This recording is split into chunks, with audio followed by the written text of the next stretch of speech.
Okay, it's going to be a review of the WWF Rock Bottom. Actually, Rock Bottom in Your House, to be exact. This is the last pay-per-view of 1998. And I got to say, I'm severely underwhelmed with the 1998 pay-per-view quality. And in some ways, I would say it's the opposite of 2023.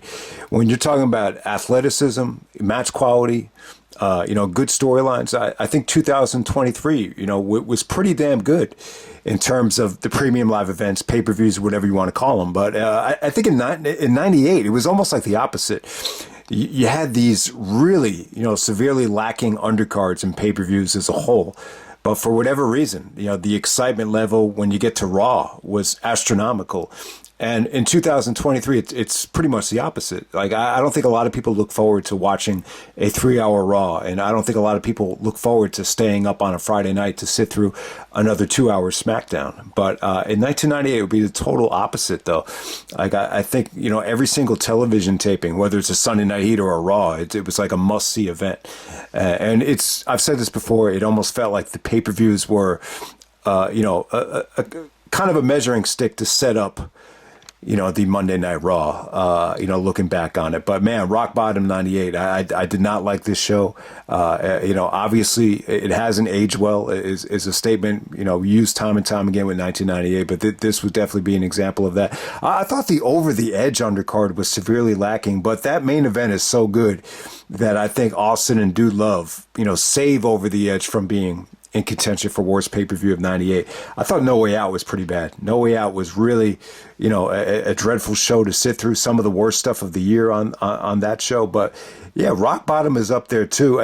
Not everything went smoothly in this main event right here between Austin and Undertaker. There's just some non-wrestling things that really, almost ruined this main event. What seemed like an attractive, main event for Austin and Undertaker was, it's funny because when you watch clips of this Buried Alive match back on some of those Austin documentaries, it actually looks like a fun match. But when you watch the actual match, it's just like, man, this ending is just severely botched. So there's a lot to talk about in terms of that main event. But this was on December 13th, 1998. This was from Vancouver, British Columbia. So they're actually in Canada here.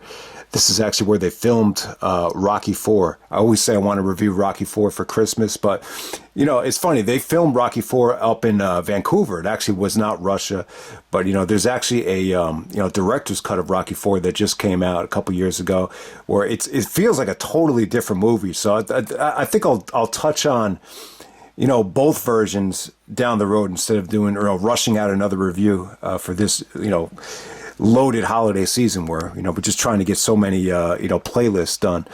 But, with this, you had an attendance of 20,042, phenomenal attendance. I mean, anytime you could do over 20,000, that's monumentally successful. And then the pay-per-view buy rate is 290,000 buys. I mean, when you look at the atmosphere and the buy rate compared to 96, I mean, it's a huge step up. I mean, this might be the biggest jump within 2 years I think the company has ever experienced. To go from 90,000 to 290, to go from 5,000 to 20,000. I mean, it's a major jump, within the span of 24 months. No doubt about it. But the 290 number, it's not spectacular. Armageddon 2000, blows this number away. Even Armageddon 2002, which that number got crapped on for not being on par with the UFC or whatever, like that. Even that number is a lot higher than the 290 here. But, you got Starrcade 98 coming up. You got the holiday season coming up. The pay-per-view is going to take a dip from the massively successful Survivor Series 98, no matter how you look at it. But let's get right down to it, man. On the main show, Triple H is actually not on the main show. He actually takes on Droz, his friend that recently passed away. But, Triple H is actually on like I don't know what it was here. Him and China were doing like an infomercial for the WWF hotline, if I'm not mistaken. But let's get right down to the show. We got D'Lo Brown and Mark Henry coming out there with Jackie and Terry Runnels to kind of, make up for, they kind of have them go against the hose here. So that definitely made sense. I like that. And then we have supply and demand of the Godfather and Val Venis coming out there with the hose. I didn't find the hose to be that attractive, and it was funny because everybody was salivating over how hot they were. To me, like Terry Runnels and Jackie were by far the hotter women here. So they actually got involved. I think Jackie actually slapped the shit out of the Godfather. So Mark Henry actually gets the victory there. This was actually one of the better things of the night. The crowd was actually into it. The whole situation with the hose and, the kind of various factions of women actually made this a little bit entertaining. I wouldn't say it was, a spectacular opener, though. It's definitely skippable. But, compared to some of the other stuff on the show, it was actually entertaining. Next up, you had Headbangers, Headbanger Mosh, and Thrasher taking on the Oddities. One of the worst matches of the year. If the SummerSlam match was actually fun because you had the entrance and the dancing and, the South Park stuff. This was just bad. This was just, horrific to watch. That's all I could pretty much say about it. The Headbangers get the victory in, a little bit over 6 minutes. And we got to move on from there. Next up, we have Steve Blackman taking on Owen Hart. I'm not really that familiar with Steve Blackman's background, but apparently him and Owen have a lot of history together. They even did some Blue Blazer stuff with Steve actually dressing up like the Blue Blazer. Owen got a tremendous reaction. So when he first came out, you heard that enough is enough, it's time for a change, and he got a huge pop. So I'm just like, wow, Owen's really over. But then I thought about it, I'm like, oh, they're in Canada, so no wonder. So, yeah, there is a huge difference between the type of pop that Owen would get in the United States and Canada. So we're not too far removed from the Hart Foundation and Brett. So it definitely makes sense. But, yeah, Owen dressed up like the Blue Blazer on and off at this time. But thankfully, neither guy dressed up like the Blue Blazer here. So that was good to see. Owen did actually dress up like the Blue Blazer after the Jeff Jarrett match. But, man, you just wish they had just dropped that gimmick at that time. You just wish they would have burned that Blue Blazer, uniform. But it was pretty good stuff here, man. The ending was crappy. But, the match was really good, though. I've always been a fan of Blackman. Blackman got some good heat here, actually locking on the sharpshooter.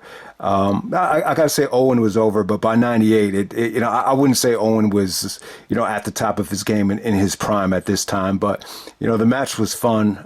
You get a little bit of a crappy ending there. But, yeah, when I was watching this match, I got a flashback to taking the bus to school one day. And I remember there was a Raw where I think Blackman actually almost got paralyzed or severely hurt his neck. And, that's all anyone was talking about, that whole bus ride to school.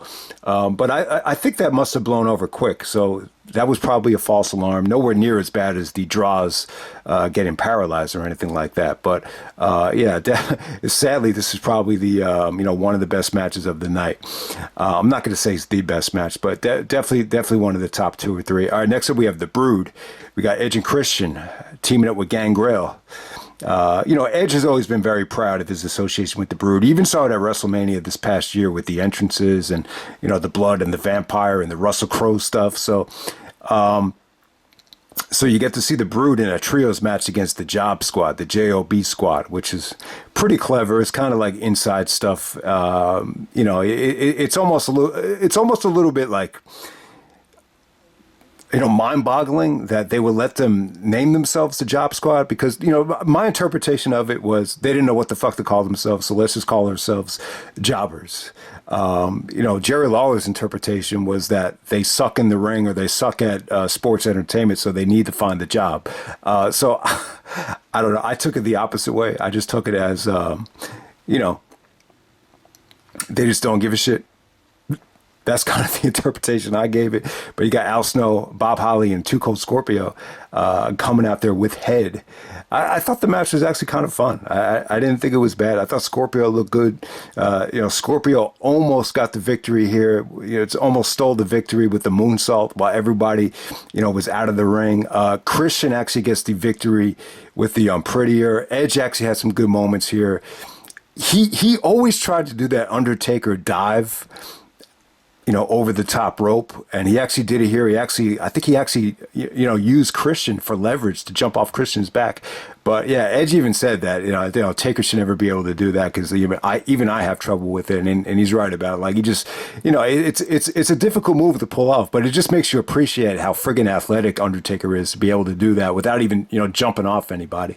But good victory for the Brood. I thought the match was entertaining. It didn't overstay its welcome like some of the other stuff on the show. But yeah, Al Snow and Bob Holly. Obviously, they have a huge connection to Tough Enough and all that stuff. I think Al was even a little bit baffled at how Bob Holly, roughed up some of those kids. His name was Matt Campbell, the kid that Bob Holly severely abused. I think it was like Tough Enough 2, maybe Tough Enough 3. 2 or 3, I think. All right, next up we have Goldust taking on Jeff Jarrett, Double J, coming out there with Mrs. Stone Cold Steve Austin. Debra. It's funny, I was just thinking about Debra. I actually like Debra. I think she really has like that southern, nice girl type of vibe about her. Obviously, she has great tits. She has a great body. Apparently, she was 40 years old here. I didn't realize Debra was that old. I mean, that would make her over 65 now, which is crazy to think about. But I thought she looked great back then. I mean, she's really the one that kind of, revolutionized Jerry Lawler's Puppies, to be exact. So this was pretty cool. Shawn Michaels is actually involved as the commissioner here. So Shawn is actually a heel here, actually in the corporation. This didn't last long. I just got the feeling like Shawn put an axe to this because it just sucked, this whole thing that he was doing. But he was making so much money that they had to have him do something.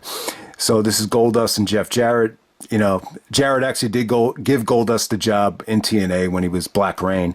So they have that connection. But I thought the match was really good. I thought it was fine. The cool thing about this was the fans were emotionally invested because if Goldust won, then Debra would have to strip. And then if Jarrett won, then Goldust would have to strip. So the fans were chanting, "Let's go Goldust," because they were really excited to see Debra. Back in 1998, I've never been on an OnlyFans site. Maybe it's something I need to check out because there's a lot of hot girls there that are pretty much exclusive to just doing stuff on OnlyFans now, or, any of those, major sites, which we all know and love. They weren't as accessible back then.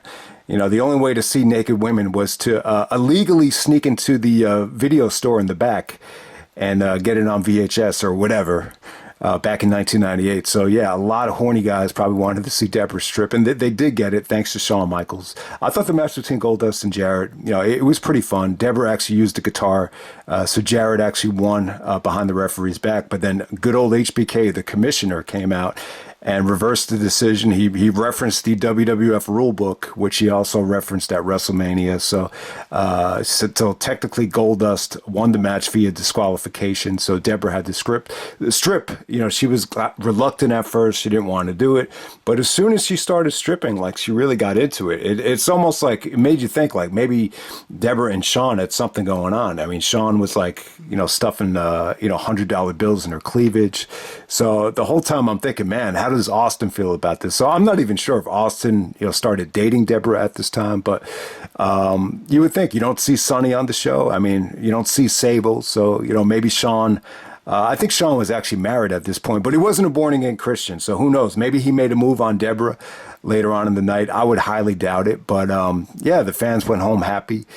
Jarrett throws a fit. He comes out there with Owen as the Blue Blazer. So we get a, uniting of Owen, Jarrett, and Debra, which, we saw those three together at Over the Edge, sadly. But, you got to see them on this show with Owen actually dressed up as the Blue Blazers. So a sign of some negativity to come. But overall, I thought it was kind of funny. So Shawn actually stays out there at ringside, and he's in the corner of the corporation of the Big Boss Man and Ken Shamrock as they challenge the New Age Outlaws of Billy Gunn and Road Dogg.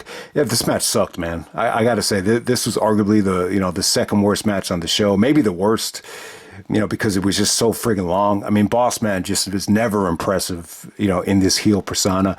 Shamrock was out there, and I got to say, I would have loved to have seen something different in the main event, whether it be Austin and Jarrett, Austin and Shamrock for the, winner gets into the Royal Rumble, something different than having Austin constantly wrestle Taker or Kane every friggin' pay-per-view in 98. But hey, Shamrock was in there for the bulk of the match.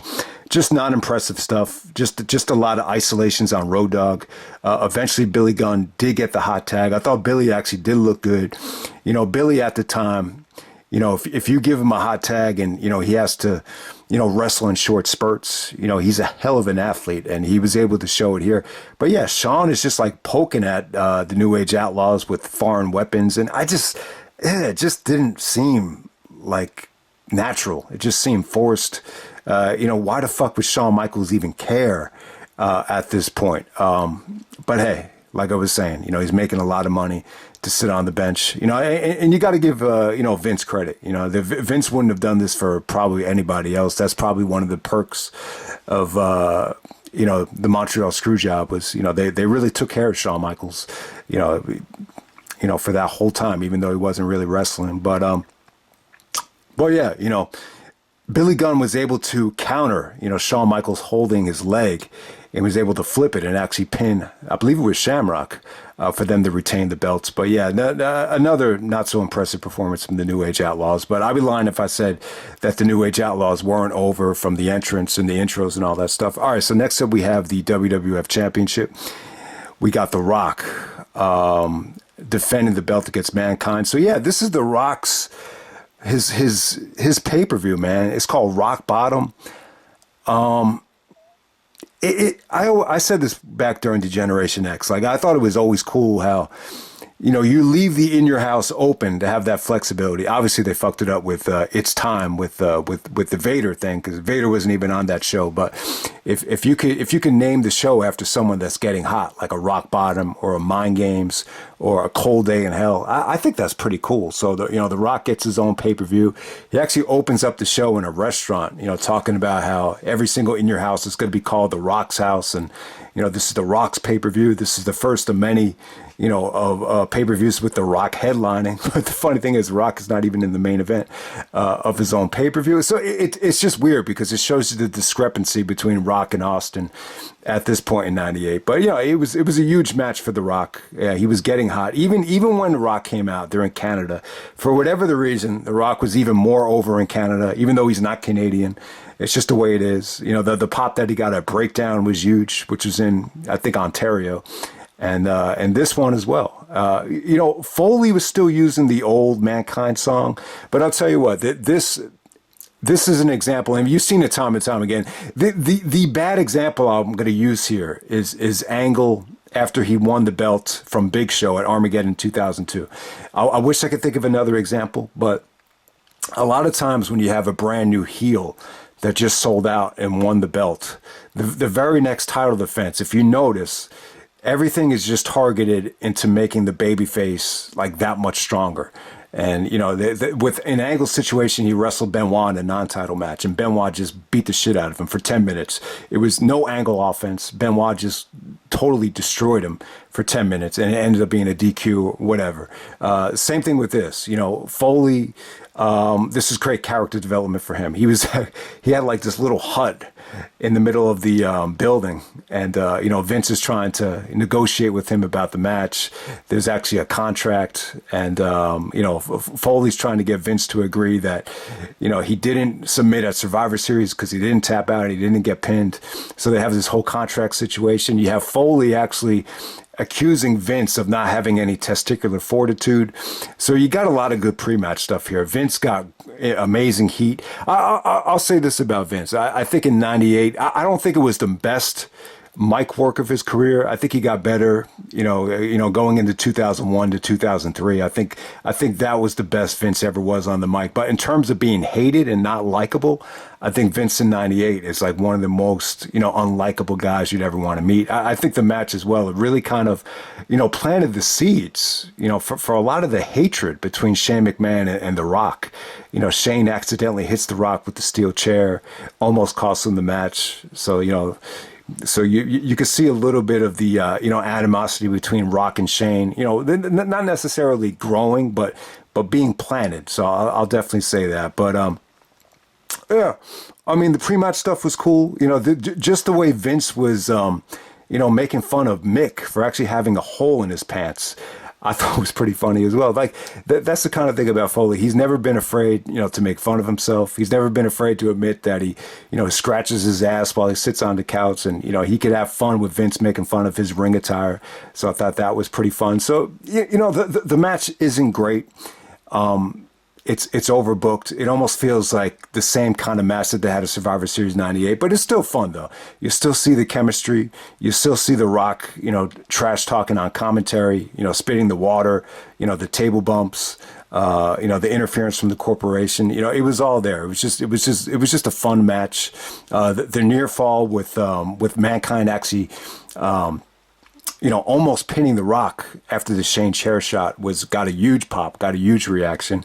All right, so let me talk about the finish here. It's funny, it's called Rock Bottom. I don't think The Rock even got a chance to hit the rock bottom. So once again, Foley pretty much dominates the whole match, from an offensive standpoint. But the finish is a little bit baffling. I'm not crazy about the finish, and most people would say it does make sense. So it's pretty much like the opposite of Survivor Series. So at Survivor Series, Rock actually applied the sharpshooter. Mankind, Foley did not tap out. They just rung the bell. This situation here, Foley actually puts in Mr. Sacco, the mandible claw on the Rock. Rock actually passes out. But Vince overturned the decision. So Foley was awarded the match and the title, but Vince overturned it and said that, Foley did not win via pinfall or submission, so therefore your champion is still The Rock. It's a little bit different, though. To me, if you pass out from a submission, that's pretty much the same thing as tapping out or being defeated, in my book. But I get what they were going for here. They wanted to, do the same type of finish with there not being an official submission or a tap out. So they have The Rock passing out as opposed to Mankind just, getting the bell rung for him at Survivor Series. You get what they were going for here. So this way you make Foley look strong. You could keep the belt on The Rock. There's no way you should have The Rock lose the belt. His first pay-per-view match, the pay-per-view that's named after him. So you definitely understand that. So, I don't know, man. I've actually enjoyed talking about this show. Maybe it wasn't as bad as I thought it was. Some of the stuff was pretty fun to talk about so far. So now we're going to get to the main event. We got Stone Cold taking on The Undertaker. This is a buried alive match for the right to compete in the 1999 Royal Rumble match. It should not be this hard just to enter the Royal Rumble match when you look at all the pieces of monkey crap that actually were in that match, like The Rock would say. To think that you're not going to have the golden goose of the company and the most successful year in the company's history in terms of maybe television ratings in the Royal Rumble, it's a little bit laughable, but he's got to take on The Undertaker as Vince ordered him. All you have to do is defeat Taker to get into the Rumble, so that's what happened here. The video package is really cool. So when you watch this on some of the Austin videos and documentaries, it looks really freaking cool. Austin actually gets crucified by Taker. Taker's upset at the bad refereeing job Austin did at Judgment Day, which cost him the match. There's actually a segment where they're attacking each other with shovels. There's a segment where Austin's actually in the hospital and Taker's about to stab him. Look, I don't know what it was. It looked like some type of, like mega needle or something. And then Kane made the save. So Kane pretty much saves Austin's ass in this match. And that's what kind of goes under the radar. You don't even notice Kane making the save, when you look at some of those Austin videos. You just think Austin wins with the stunner and pours beer on Taker and everything goes smoothly and it's a fun match. But it's really not the case at all. This was kind of weird, man. I don't know what they call it. What's the exact name of what Austin came out with? So he comes out with, you could actually shovel the dirt on the guy. There's actually a wheelbarrow, and Austin actually pours dirt on Taker. But, that's not good enough, though. You didn't fully bury Taker. So he goes to the back. He gets a bulldozer, tractor, or whatever you want to call it. You want to call it a backhoe. I don't know what the exact term would be.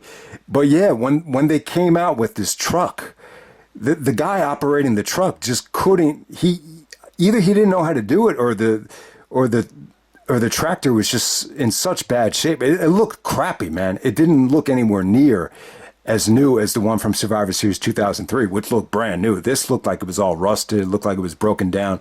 So I don't know if it was old, or I don't know if there was like a spacing issue, but he just couldn't align the backhoe properly enough to pour the dirt down. So it looked really bad. The fans even got irritated. Austin lost patience. He started shoveling the dirt in there. And, it did look pretty cool, though. I think Austin salvaged the moment with the beer. The whole thing with Austin, pouring beer on Taker in the grave was a pretty cool visual. I'll definitely say that. But, Austin actually had some, health issues here. I think he had an intestinal virus. So he wasn't able to eat like the whole week. And it definitely showed. This is like the skinniest I've seen Austin look all year. You could count the ribs, and he actually has a six pack here, which he, rarely ever has. Austin would say that's not a beer belly. That's a whoop ass machine. But yeah, with Austin and Taker here, I mean, so you got Austin with the virus. Undertaker still has the bad ankle, the broken ankle at the time. So it was very rarely in the ring. But hey, when they were in the ring, the fans were in the Austin in Canada. What goes under the radar is it seemed like all of that heat that Austin had in Canada in '97, it just went away in '98. Maybe because Brett isn't there. Maybe Austin's just so over that the fans don't even care. So you definitely had that going on. Whenever Austin made his comeback, the fans were into the punches. Taker actually did hit the choke slam in the middle of the ring. The fans popped for that. They were in the ring very little. Most of it took place in the graveyard. Most of it took place, outside of the ring in the crowd. So there's really not a lot to say about it. I mean, there's really not. I think the execution of the stunner, Austin actually takes a gas. It's like a gas can, and nails Taker over the head with it. Hits the stunner, gets him into the grave. But that's not good enough. So it's actually Kane that actually, before Taker's about to get to bury Austin, Kane just comes out of nowhere. You hear pyro inside the grave, and Kane comes out, and it's funny because I totally forgot about this, and in some ways, it kind of makes the Survivor Series 2003 match with Vince and Taker when Kane comes out. It actually makes a little bit more sense now. Not that it didn't make sense because, Kane and Undertaker are always going to have history together. But when you watch this match and compare it to the Buried Alive and Survivor Series 2003, it's pretty much the exact same thing. The same pyro effect was used in this match. So I never really thought about that. But, Kane definitely helps Austin out here. He actually hits the tombstone on Taker to send him to the grave. And then they bury Undertaker. So before this, though, someone actually throws a drink at Taker and actually hits him in the head. And Taker looks like he wants to just stop and fight, like fight everybody in the arena. So it's a pretty weird scene. I don't know. Whether you want to say it added to the match or took away from the match, it's totally up to you. But yeah, then we got this fiasco of an ending. But yeah, I got to say, not the best Austin and Undertaker match. It's well documented. A lot of people think they have lousy chemistry. Even JR said that. Even Austin apparently didn't think he had great chemistry with Undertaker. But it's weird, though, because, if Austin had that lousy chemistry with Undertaker, how come he didn't resist having to work with him so often? But, why not just work with someone fresh? I would have preferred seeing Austin and Shamrock. I think if you promoted that right, that would have been an awesome match. Winner gets into the Royal Rumble. Just keep it simple. I think that would have been a much better, main event. But, I think with the stipulation here, the Buried Alive stipulation, you could hide, I think, some of the limitations that both guys had. And you could kind of hide some of the lack of chemistry that they had, the size differential, Austin having a tough time getting Taker off of his feet, which has always been kind of an issue with some of their matches. But hey, man, that's pretty much it. I think the match is actually cool to watch. But as a whole, though, not everything went smoothly, and that's one of the problems with these Buried Alive matches. It's just very difficult, to execute that ending with the dirt just covering the opponent. But I'll just end it right there. Not a good pay-per-view. This is definitely in contention for one of the top three, maybe top two, worst pay-per-views of 1998. That's rock bottom. So great storyline progression for Rock and Mankind, though. I think more than anything, this match gave them a lot more to play with, when they got to Raw, and in a lot of ways, I think, the silver lining is Vince being in the Rumble was huge, because he wasn't involved in that I Quit match, and Rock and Foley were just able to deliver a classic and just be themselves, which really, really helped that I Quit match out a lot. So I'll just end it right there. That's Rock Bottom 98 in your house, and I'm out.